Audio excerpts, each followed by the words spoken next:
66. Yes, my lord. What?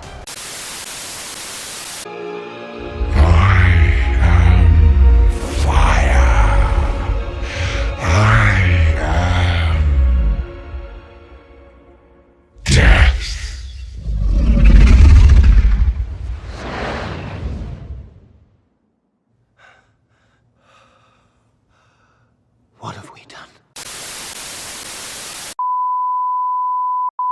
Hey guys, welcome back to another RWBY review with us, Finite Unlimited. I am the narrator. I am the editor. And we are, of course, Finite Unlimited. And we're here to bring you another review for the latest chapter, Chapter 10. Now, if you haven't caught our reaction, we apparently do reactions sort of at the moment. It's sort of, it could go either way. We could just stop with, like, even just on the final episode if we really wanted to. But hey, if you haven't caught that, go check it out. If you like it, like and comment. But today we're talking about the Battle of Beacon. So a lot of exciting stuff happened during this episode, but probably not as much lore stuff. Well, I think in some ways it did. But it's really just a lot of fighting in some ways. Although, didn't you say like it was a bit... lot of talking. There was a lot of talking for an episode that was mostly fighting in some ways. So, anyway, going through the episode's events, we had at the beginning, you'll notice if you watch our reaction, as we're watching the Elysian Knights shooting at Grimm, they're just sort of just wait, bang, wait, bang. Not really combat ready. But then again, I suppose they're still reeling from the loss of Penny as well. Very deep and meaningful. And she was supposed to be combative. Anyway, Blake and Weiss are running along, and they decide to try to call RWBY and Yang. But RWBY's scroll, as we know, was shot by Mercury, so it's not exactly in working order anymore. So they call Yang, and again, we were just raging that they weren't fighting to help other people who were like getting killed out there. But I suppose, you know, friends take precedence. So you should be a little more considerate of other people. If they're warriors, they should know what they should be doing. Absolutely. Anyway, they call Yang. And Yang says she's heading to the docks. Apparently Yang already knows that the White Fangs there unloading Grimm. She could probably see from, you know, their apartment window or something like that. And again, the whole weird thing about White Fanging bringing in Grimm soldiers again. Like, I think you'll notice if you look through the episode, not at any point does it look like any of the Grimm are actually attracted to attack the White Fang soldiers or anything like that. And since we know Grimm are attracted by a negative emotion, there should be more than enough in the White Fang members to, you know, be attracted to attack them for. You're genociding, murdering innocents. Yeah, so this should continue to confirm that there's some sort of affiliation going on here. It's not just luring them into the right areas to attack innocents, but it's most certainly also about some sort of connection with the cult of Grimm or something like that. Also want to have a shout out to whoever, I think it was in our last reaction, commented that it seems like we are just really enjoying the sort of suffering people in Remnant are going through right now. It's not an unfair way of saying it. But mostly because our theory is based on this idea that we predicted the end for humanity on Remnant because of Lord Grimm and all that. It does sort of seem like we're just really enjoying this sort of build-up to hopefully what is Lord Grimm's reveal or whatever. And also we serve Lord Grimm. So secret, well, not secretly anymore, I suppose. That's why we keep our name secret. Yeah. We don't want the government to find out. But there's that. But you can't say that we don't want the good for people of Remnant. As if you watched our original theory, we posed the idea of De Rosa, a goddess who created humanity, who cares about humanity, as a possibility that she might re-enter the scene and somehow save them. We're not exactly without hope for the people of Remnant. We just don't think they have much of it. So, and as we'll go into, I don't think we're the only ones who think that way. So anyway, they're talking with Yang. And Yang says, all right, we've got to do it. We've got to, do the right thing. I'm going to the docks and going to fight to protect the school and all that. Just before she cuts out, we can hear Grimm growling, and it sounds like she's under attack. And then call stops. For the rest of the episode, we don't see Yang at all. And we've watched the upcoming clip for the next episode just before starting this review. Yang hasn't shown up again in that. I'm going to make a bit of a little wild prediction. I'm betting that Yang might not show up again until the finale, or maybe not really much at all until like the cliffhanger at the end of this volume. Because I pose the theory that the next time we see Yang, she might actually be like unconscious. She might have been knocked out by someone and taken out of Beacon. I reckon Raven might have entered the scene to sort of get Yang out, who knows. But this is part of the idea that maybe Team RWBY is split up by the end of this volume. We'll see what happens. Maybe Yang's just doing other things elsewhere at the moment. So then finally Blake and Weiss decide to do their job. Kind of a tense situation, you have to act fast. Anyway, Larry the Nevermore breaks into the tournament arena. I never imagined that we get so attached to a character we just put a funny voice to. But I sort of wanted him to leave and then like him come back at another time, like just keep this stupid joke going. But anyway, you got really excited. Because when you saw Penny's sword fight against the Nevermore, you want to explain what that was about? Well, when I put my hands up, it wasn't actually for RWBY, it was for, I thought it was Penny. And so for a second, I'm like, is Penny back? But then I realized it was RWBY, I'm like, that's cool too. But it was just a bit of a letdown, because I thought Penny might have just jumped back into the You light. still held in the deepest corner of your heart that Penny was still alive. She's gone, people. See... See, this is what happens when you get hope in this show. That's why you have to enjoy the suffering. That's why you just I didn't want to suffering. say that, but yeah. That's why we seem to enjoy such things. Because we can't hold much hope out for these things. Also, rocket-propelled lockers, apparently a really good weapon against Grimm. Why don't they just, like, make all their weapons rocket-propelled lockers? Maybe add some dust inside it and make it explode. It seems like the most basic ideas are the most efficient, yet that's not good enough. Oh, well. But anyway, a ton of the like team members and all that of the people who were in the tournament sort of coming together to fight together and survive together. I'm not surprised, because I don't know if we actually called this in previous reviews, but we didn't think there was going to be a final battle in the tournament at all. Mostly because the finalists that were shown up in the lineup with Sun and Penny and Pyrrha, most of them were two-dimensional images. That usually is for characters that they aren't ready to reveal or whatever. So it gave a strong indication they weren't going to show up. Like Tai Yang in the first episode of this series. That as well. And the other reason, even though there's two members of Team Funky with the group, the other two members of Team Funky are nowhere to be seen. It's probably because they haven't actually made them yet. And we'll just have some sort of explanation next volume as to why they weren't there or whatever. I am almost sure we did say it in a previous review. We might have, but retrospectively, we call that, we'll claim that, yeah? Maybe a little unfair, but anyway.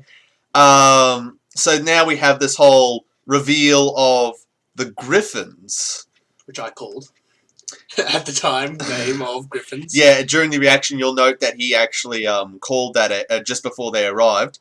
Then the name Griffins, anyway. That's pretty cool. But original, cool. Yeah. But I recognise the design of those Grimm creatures from DeviantArt. I'm wondering whether like Rooster Teeth is pooling into the creative content of fans and using them. And considering the sort of stuff that is on DeviantArt, there's probably a lot more cool Grimm coming up. So just want to put that out there. And I do want to point out that someone, Indigo Leader, once again it's Indigo Leader. I want to point this out to Indigo Leader. I've never had a comment from you on any of our videos that did not include a link. I have to go and approve each and every one of your comments because of this. It's like, well, see, like I think Indigo Leaders is the only comments I ever have to approve. Anyway, Indigo Leader made a comment.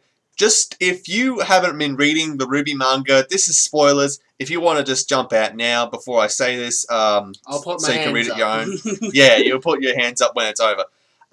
Indigo Leader put a comment including the third chapter of the RWBY manga, it reveals that there is also another type of Grimm creature that can possess inanimate objects. Specifically, the Shinee Dust Company has apparently got its hands on one of these Grimm and got it to possess this metal suit of armor that fought Weiss in the trailer. So that's where that came from. It wasn't a dream, it was legit. We always thought it was a legit thing, but this confirms it.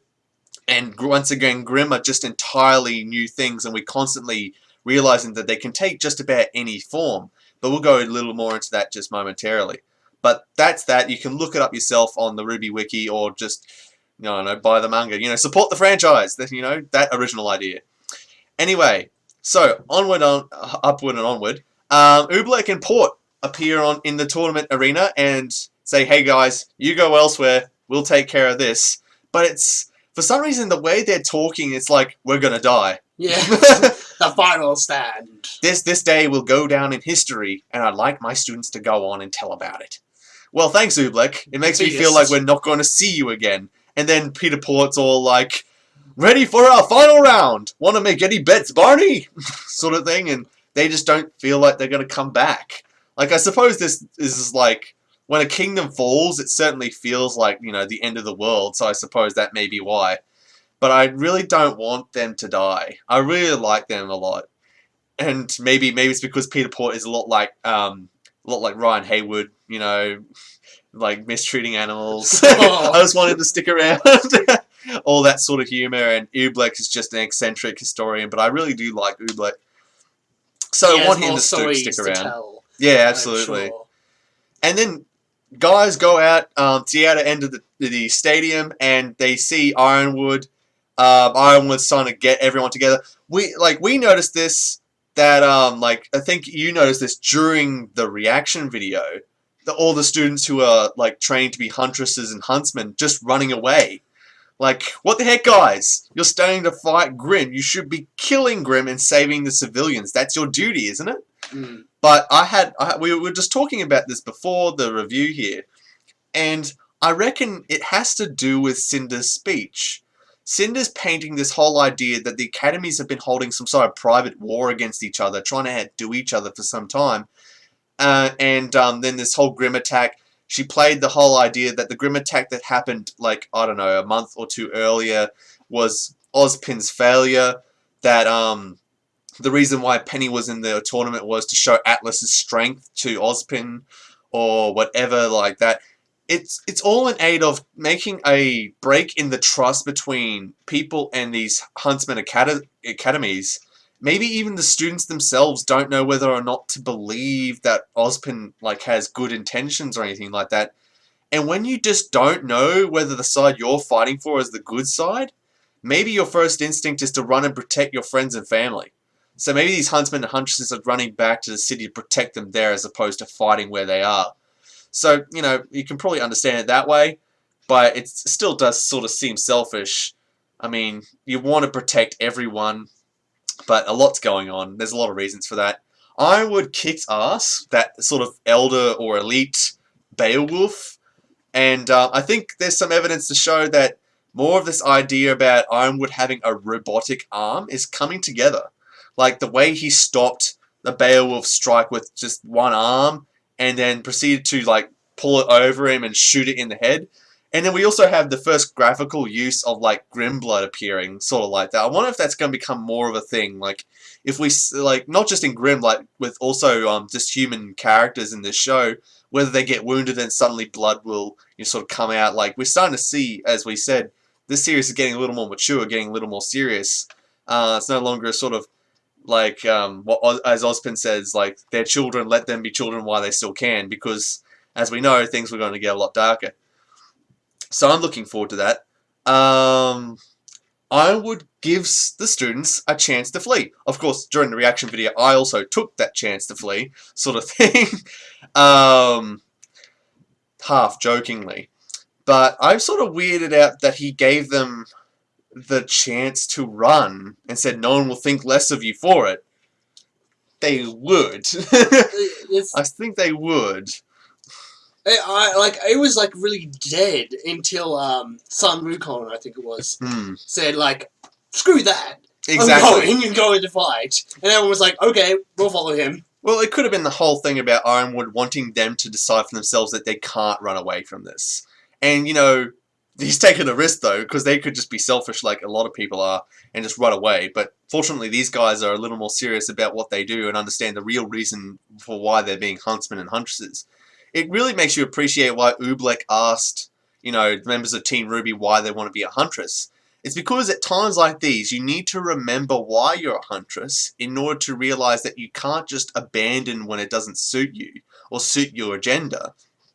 Sort of like, you know, if Yang's objective was really to become a huntress so she could find her mother, at times like this, she'd be more than willing to abandon, wouldn't she? So maybe there's that. Maybe not just Oobleck does that. Maybe a lot of lecturers ask their students why that's the case. Like, why do you want to be a huntsman or huntress?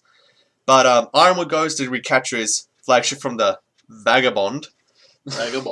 Roman Torchwick, wreaking havoc. Well, he's got to make up for it. He's not been hanging around for a lot of Roman Torchwick, professional vagabond. Professional vagabond. Like he's not just an amateur. He's a pro. Pressing any button to see what happens. Like I was just thinking, you could cut the engines. You don't know what you're doing. You have to go critical. Yeah, boom. Like he could kill himself without knowing. And then uploads the virus to take over the army. And Ironwood's going to recapture his flagship. And then all of a sudden the robots turn on him and like... like his only reaction is, no! Boom! Because he knows what's happening. Gone. I don't think he's dead though. Yeah. Because as we saw in the intro, like... part of the intro sequence for this volume has Ironwood standing in front of his soldiers with armor on sort of thing. And I'm thinking... I don't think they tease that sort of war footing Ironwood is on in that intro only to kill him this early in the battle. I mean, I certainly think it would be a real blow because if Ironwood, the commander of the Atlesian military, who's the only one who could rally them to save Vale at this moment, dies, that certainly gives you the impression that this battle's pretty much lost. So... you can see our positioning. That's right. But I think, as one commenter said in our video, our reaction video, Ironwood will probably come back standing above the wreckage of his transport, Terminator style, and he's gonna, you know, do a lot of damage, and that's so distracting. Sorry. No, it's all cool. So Ironwood's currently knocked out, but yeah, that whole feeling of the robots now turning on the huntsmen, the huntresses, and the civilians is a lot like Execute Order 66, Commander Cody, sort of thing. Like, the things could not just get worse. Ironwood's out of the game. Now the only military units out there that's protecting them are turning on them. Now they only have the human soldiers, but the majority of their army is robotic. Yep. So that they're nothing. They're done for. Like you saw when Osmond's watching like the scenes of the battle and like I don't know, a squad of those Atlesian soldiers are trying to attack one of those scorpions. They're not doing anything. They're screwed. Things are not going well for them. And like after like seeing Ironwood's transport being shot down, RWBY decides, alright, I'll take care of this myself. I'll retake the ship. Although I don't know what she thinks she can accomplish on her own, taking over a flagship. I don't know what she thinks she's going to do, but she got on a locker and somehow directed that to the flagship. Okay, I call bull honky. It doesn't seem to make much sense about how she did that, but then again, a lot of shows and a lot of movies, things just don't make sense. So she's probably going to fight with Neo. The upcoming clip shows that she is fighting Neo, so there's a good chance of that. Someone suggested, I don't know who suggested, I think it was Jake, because we did watch Jake's review for this. He suggested that the fight with Neo, or maybe a commenter, I have no idea. Just tell me. Anyway, I'll tell you. Anyway, someone suggested that the fight with Neo is just going to be glossed over and the real fight would be with Roman. I don't think so. I think it's going to be a pretty interesting thing if RWBY can defeat Neo, but Yang couldn't. It's going to be part of that whole sister rivalry thing. But I have no idea what the result of that fight's going to be. I don't think RWBY's going to succeed. And if she does succeed, and by the time she gets to the virus, it'll be too late. It'll be too late to undo anything because I don't think they've built up this massive battle in the volume only to have them win by the end of it. I don't think that's the direction they're heading. So we've got that, and we had Adam revealed in the Academy.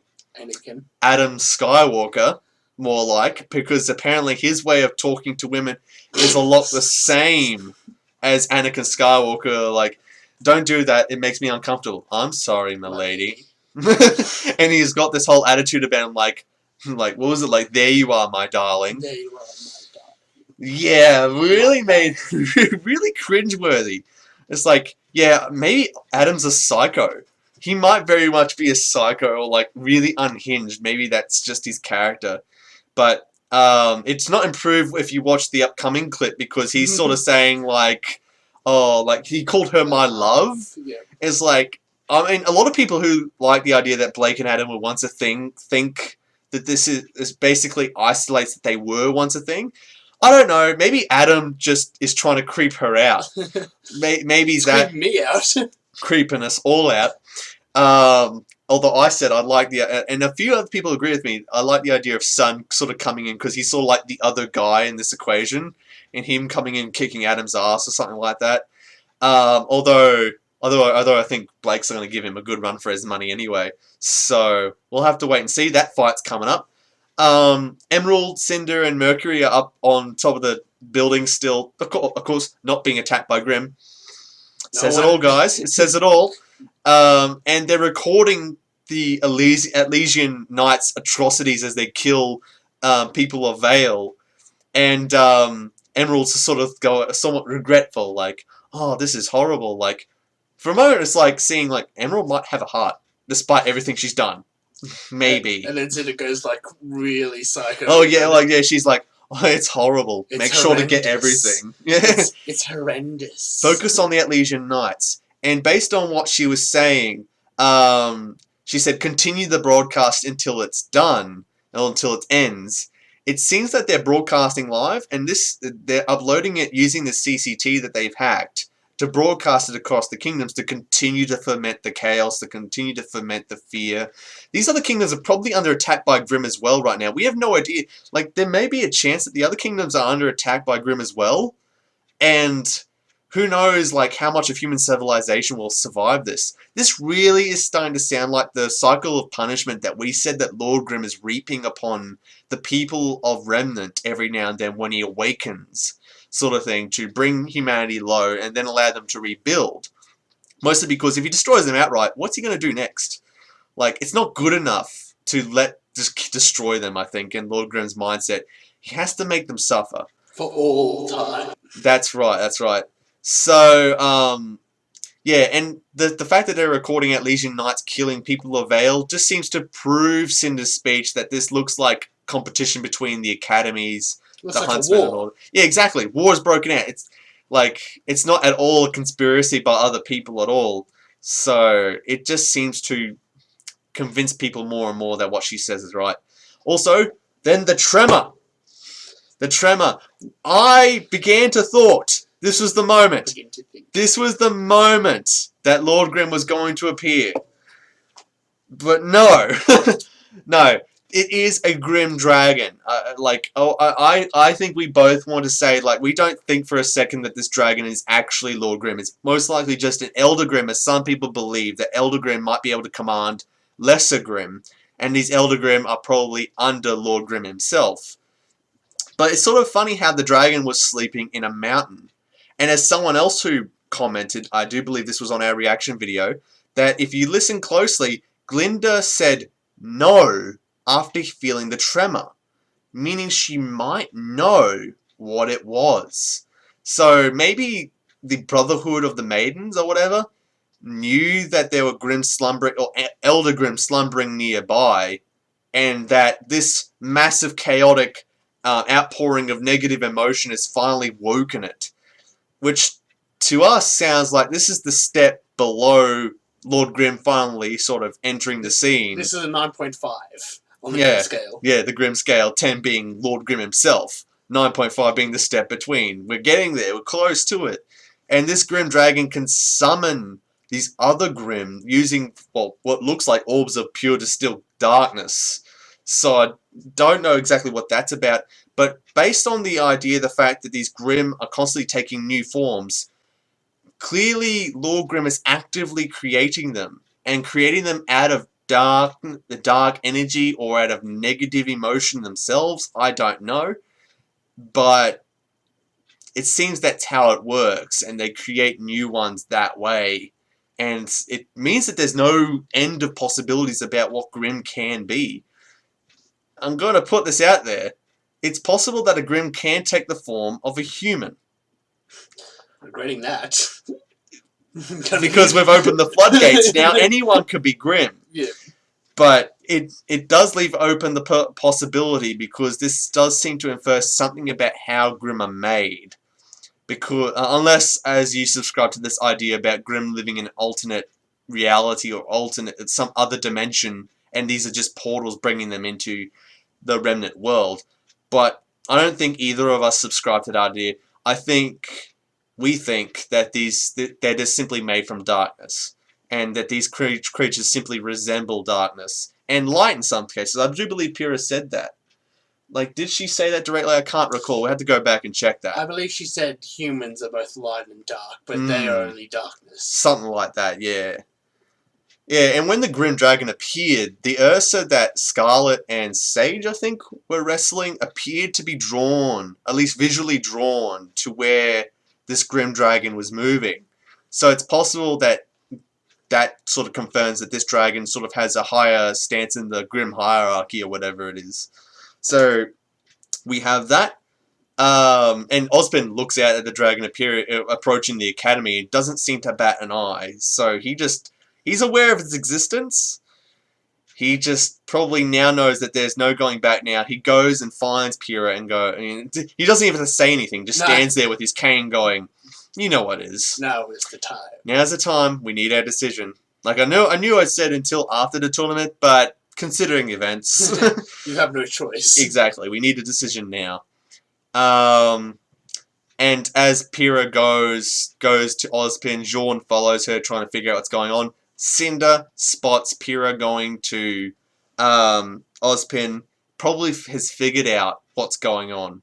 So, likely upcoming, Cinder's probably going to fight Ozpin and Jean together as Pyrrha goes through this process of getting the aura put into her, hopefully gaining the maiden powers. So we'll have to wait and see what happens with that. If she doesn't come under attack by Cinder. That's true. It's possible that Pyrrha might be severely wounded as a result of the attack. Like, what if the process was interrupted halfway through? So we'll have two halves that are two disabled halves. Yeah, Amber and Pyrrha contain like 1/4 of the power each, and then Cinder has half of it. I don't know. But it could mean any number of horrible things, and maybe even death. So we're just throwing that out there as a possibility. But that's coming up. So things are getting worse and worse, and every step of the way it just looks like Cinder's plan is getting more and more successful, gathering how things have gone. Most of the huntsmen and huntresses appear to be going to the city. I don't know if that's the place they really ought to be, because it looks like the real battle is going to be held upon Ironwood's flagship and at Beacon. I don't know why they're leaving. It's probably a bad idea. So we'll have to wait and see what happens with that. Unless the huntsmen and huntresses are going to the academy as opposed to the city. But who's to say? Anything could happen. But we do have Blake fighting Adam based on the coming up clip. We do have... what else was in there? Nothing much. I just had a thought. Nothing much, originally, yeah. I think they're going. The civilians should go to Beacon and not to Vale, because the huntsmen can arm up with any random weapon that they can. You can now organize them as like a military unit and send them on with orders as teams. So you have to rally them and give them weapons and then send them out on their missions to Vale. So unfortunately, Vale has to take a secondary objective. Unfortunately, Beacon as the academy is clearly being targeted by the White Fang and the Grimm, Yeah, so using as a staging area is now very difficult because they have to clear it out. Yeah. And because Atlas's military is all but defeated at the moment, it doesn't look like they have much chance of getting back unless Ironwood can get to his flagship and undo the virus. But at this stage, do they really have a way of doing it? Like, do they even know how to undo it? it may be pointless or fruitless. Possibly, if they have a sort of Phantom Menace scenario where that you can destroy the mothership to make control. Yeah, just blow it up, and then the Legion Knights will simply revert to original programming or something like that. Yeah, something like that. Unless the virus wiped out the original programming, in which case they're just shut down. In which case, it's not really a victory. Exactly. It's just like Pyrrhic victory. Once again, referencing the idea that, you know, Pyrrhic victory, you're victorious, but the loss is so great that it's not worth it. Sounds like what's going to happen to Pyrrha. If you see our reaction for that and we are seen to be smiling, it's not because we don't like Pyrrha. It's not like that we hate these people. It's just we like being right. I suppose so. We're just a bit shameless like that. But anyway, we'll see what happens. But I think things, as far as we're predicting, are still coming together. It looks very much that the White Fang, or at least Cinder, in collusion with the White Fang, is affiliated with the Cult of Grimm. Raven might show up at some point. I'm still betting Winter is going to show up again. That's not a drink. That's not a drink because we're right. No, how many times have we said Lord Grimm? Every time. Oh, I keep forgetting that we have that drinking rule. But we have that. I think Lord Grimm, if he's going to reveal this volume, I'm betting it's going to be final episode, final chapter of this volume. Otherwise, we'll have to wait until next volume. But I think it's coming up. I think with the reveal of this Elder Dragon, it's a real possibility now. And because we do know that Cinder does report to someone, we might see who it is by the end of this volume. Will Cinder get the power from Amber? I don't know. I don't know where the story could go either way from here. But I think no matter what, they're going to end up in Mistral next volume. Because I think Vale's pretty much done for. So, what are your thoughts about what's going to happen next episode? Is Sun going to intervene in the fight with Adam? Is Yang going to show up again? You know, is Cinder going to fight Jaune? Are we going to see Jaune's semblance? Finally? Like, if it comes to the point of him, like, life or death fighting to defend Pyrrha, he might very well go all the way to do it. Super Saiyan. I'm betting we might begin to see the fight between, like, finally see Ozpin fight next chapter. So that's something to look out for. Ironwood, he'll probably reappear next chapter. Ruby's fight with Neo is going to happen. Well, actually, in that coming up clip, we also saw Roman sort of standing on top of the ship, and the Grimm creatures are just flying about. Yeah, the Griffins. So again, I think that's another sign. They're just getting really excited. Allies. That they're working together. They have mutual goals. Yeah. But it might in fact mean, like, I was sort of backing away from the idea that Cinder was directly in line with Lord Grimm. But if they are actively avoiding attacking White Fang and all that, that might say something. Unless the Cult of Grimm learnt a way to pacify Grimm creatures. Sanctify them somehow. Sanctify them, yeah. But who knows what the Cult of Grimm are capable of, if they even exist. But that's at least what we call this mysterious shadowy faction that Cinder's likely involved with. That includes Raven. But yeah, I'm willing to put my money that Yang probably might not show up until the final chapter because she's probably been kidnapped by Raven. I'm willing to put my money on that. Okay, I'm not. I'll personally take that one upon myself. Anyway, what do you think? We want to hear what you guys think. Please leave a comment below about your ideas about what's coming up, exactly how Lord Grimm might be revealed, or exactly what will happen in these upcoming fights, and whether Vale is truly gone. And maybe if there's even more than one dragon, then maybe that as well. Or why the dragon was there. Because I suppose if there's a cycle of punishment, the Elder Grimm just sort of stay near where human population centers are likely to be. No, it was clearly a reference to The Hobbit. The dragon under the mountain. Yeah. Yeah. Oh, I don't like that. But anyway. It's just a joke. Yeah. It's a possibility. Anyway, if you like this review, like, comment, subscribe. We're still kicking around. Still thinking about doing more reactions. But anyway, if you haven't seen our original Lord Grimm theory, please check out our channel and watch that, because that gives you so much more information about what the heck we're talking about and what it all comes down to. One commenter commented on our channel asking whether we were going to do a redux of our Lord Grimm theory after Volume 3. We're not sure at the moment. A lot of things are changing with us at the moment. I'm getting a new job, hopefully, in the next couple of weeks. And unfortunately for that job, I'll have to move. So, not sure exactly what's happening with that. But if we can do a redux of our theory, we'd very much like to. We very much like to re-explain a few things. And we're still holding out hope that De Rosa might still be a thing in this show. So, do watch that. If you don't understand De Rosa referring to the goddess, watch our update video if you don't know that. But please stick with us. We're still not going anywhere for the next couple of weeks. And help us keep this theory boat afloat. What was it? Hey guys, just one more note. We are actually being invited to join the RWBY podcast for their next podcast coming up. If you haven't seen that channel, we've put a link in the description. Go check them out. See the sort of stuff they do. They're really great guys. We'll be guesting on their show. And it's going to be really exciting. So please go check them out. If you like their videos, like, comment, subscribe to them as well. We really want to help build this sort of theory community together. So go check them out. We can't wait to see you there.